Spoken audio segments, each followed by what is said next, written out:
लहान गटासाठी काय खेळ आहे? पकडा पकडी. आता शिवांश तुम्हाला पकडायला येणार आहे. पळा बर शिवांश, जा बळा. हा, साईला आउट केलं.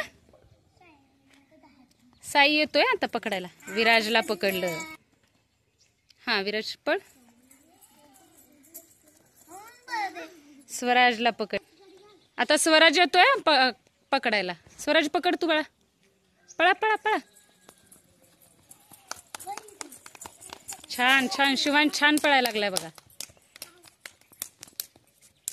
पकड पकड. आता शिवांश येतोय पकडायला तुम्हाला. पळा बर. श्रवण आणि शिवम पळा. हा श्रवण आऊट. श्रवण येतोय आता. शिवम आऊट. शिवम छान. टाळ्या वाजव यांच्यासाठी.